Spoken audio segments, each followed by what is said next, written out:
I declare before you all that my whole life, whether it be long or short, shall be devoted to your service and to the service of our great imperial family to which we all belong. This is history in the making. The death of Elizabeth II ends the longest monarchy that the world has ever known. It's a seismic event, both for the UK and for the Commonwealth and for many others around the world.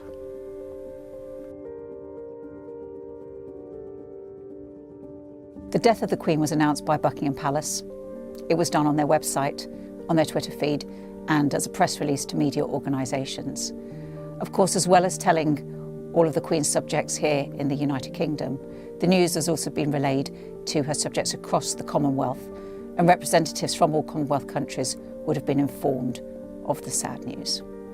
This is different to when George VI died back in 1952. Then it was announced on the radio to the British public and to the rest of the Commonwealth.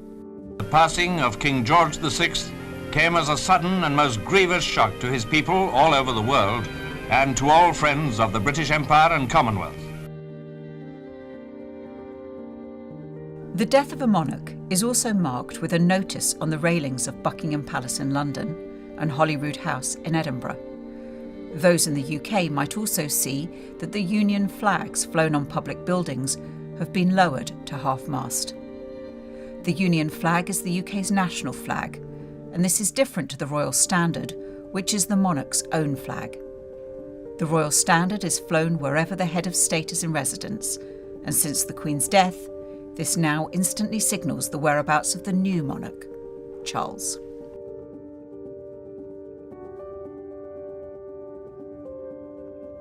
The death of the Queen will trigger an 11-day period of mourning, and there are a number of key events that will happen during that period, because this is actually two stories happening simultaneously, two really important stories.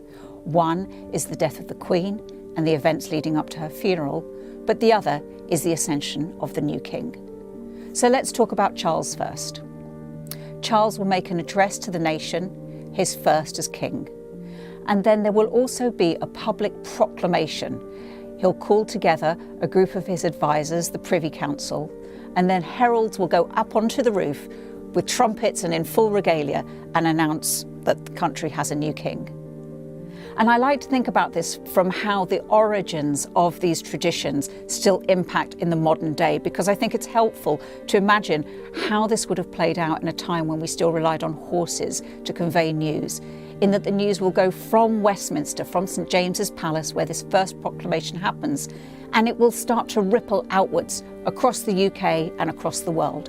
So we'll then have a second proclamation in the City of London, and then the following day, proclamations in the key cities in Wales and Northern Ireland and Scotland. And in the coming days, the King will also make visits across the country to meet his new citizens. He'll meet political leaders, religious leaders, and of course members of the general public in key locations across the UK.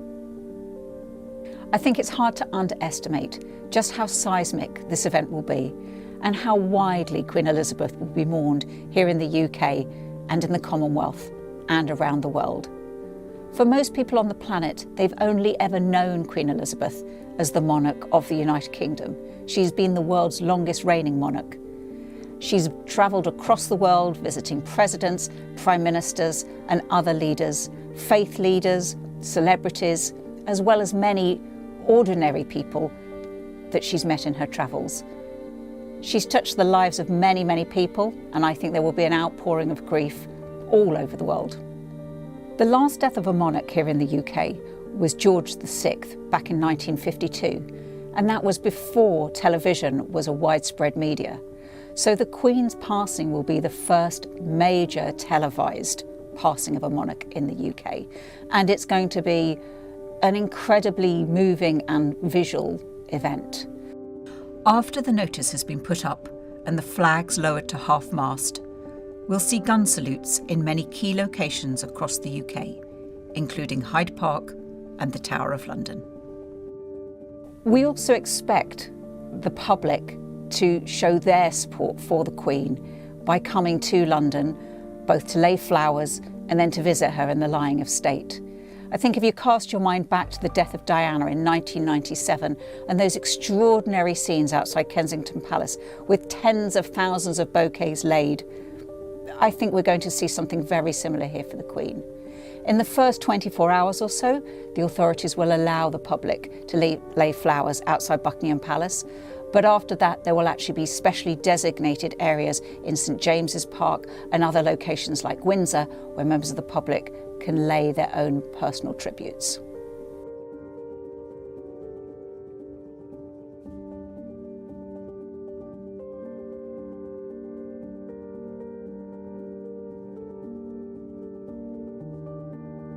As is traditional between the period of the Queen dying and her funeral, she will lie in state so that members of the public, members of her family and dignitaries from around the world can come and pay their final respects. The coffin will be taken from Buckingham Palace and will proceed down the Mall with full ceremonial honours, and it will be taken to lie in rest in Westminster Hall in the Houses of Parliament.